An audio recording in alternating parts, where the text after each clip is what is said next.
السلام عليكم، اهلا وسهلا بيكم في حلقه جديده من برنامجنا قهوه الخواجه. دايما بنقول بتشجع كوره ولا بتشجع نادي؟ اكيد بتشجع كوره.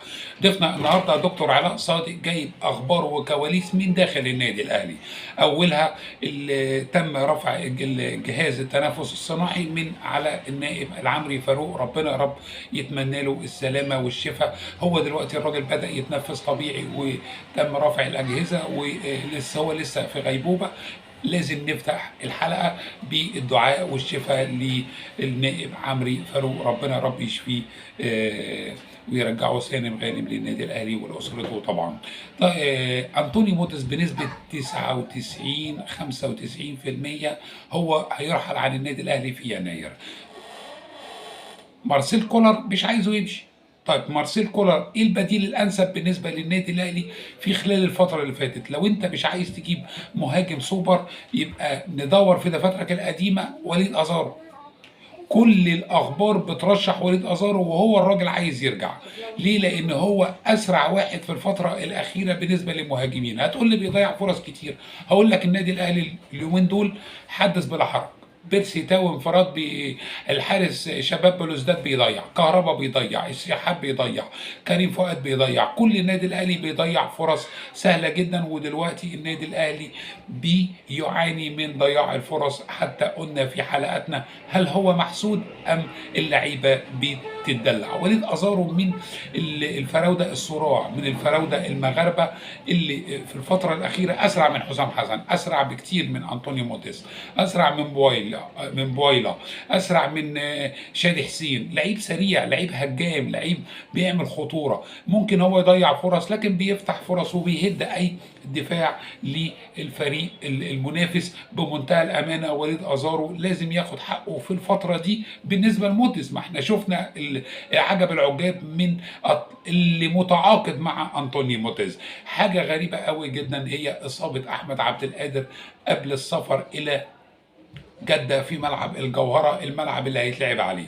بكرة إن شاء الله. اتحاد جدة في استضافة أوكلاند سيتي في افتتاح كأس العالم للأندية، علشان اليوم الجمعة إن شاء الله الأهلي هيلاعب بأمر الله اتحاد جدة، علشان فريق عربي وفريق منافسته مع النادي الأهلي. حدث بلا حرج وحدث على المتعة، وما تقلقش من أي حاجة يا أهلاوي. الأهلي قادر على الصعود على حساب اتحاد جدة في السعوديه بامر الله. كمان احنا قلنا اصابه احمد عبد القادر، واحمد عبد القادر طبعا من الخمسه اللي بره القايمه، بس هو يعني يعتبر مارسيل كولر بياخد محمد زعلوق المهاجم الشاب بدلا من احمد عبد القادر المصاب اللي حظه سيء جدا مع النادي الاهلي. في كمان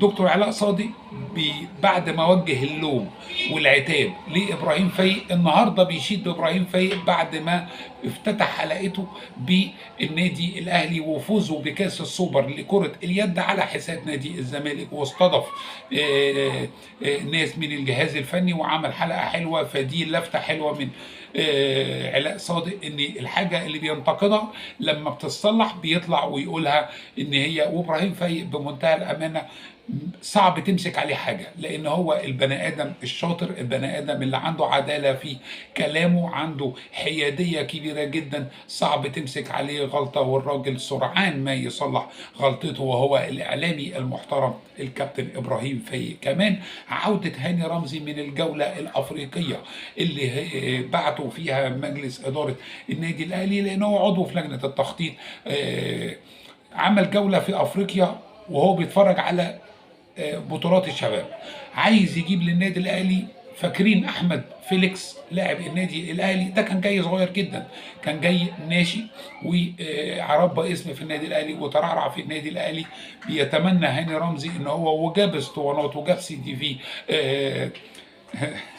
وجاب اسطوانات وجاب حاجات كتير، سيفيهات كتير للعيبه شابه، يقدر ان لجنه التخطيط ولجنه الكره وشركه النادي الاهلي ومارسيل كولر وكل من هو مسؤول في قرار النادي الاهلي ان ياخد خطوه ايجابيه في ملف الناشئين. وكمان سؤال طرحه الدكتور علاء صادق، هو الاهلي اخطا في رحيل محمد شريف عن النادي الاهلي في احترافه ولا انطوني موديز؟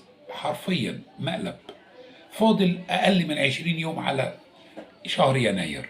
شهر يناير بيبقى فيه انتقالات شتويه، فانطوني موديس بقاله فتره هو جاي عشان الدوري الافريقي، جاي عشان السوبر الافريقي مع اتحاد العاصمه الجزائري، وجاي عشان البطوله الافريقيه، وجاي عشان الدوري، والراجل واخرهم جاي عشان كاس عالم. فالراجل ما قدمش اوراق اعتماده تماما اطلاقا بالنسبه لحجم النادي الاهلي. بمنتهى الامانه، محاسبه من هو مسؤول عن التعاقد مع انطوني موتيز اللاعب الفرنسي ده، لو انت بتتكلم كوره وبتتكلم في اصول التعاقد، لان تحس بيديك احساس انه لا علاقه له بكره القدم، مش هو مش موفق، لا، لا علاقه له بكره القدم. حلقه قويه جدا مع الدكتور علاء صادق. اسمع رايك في الكومنتات. يا رب الحلقه تكون عجبتكم. دايما كل جديد على قهوه الخواجه. تحياتي احمد الخواجه.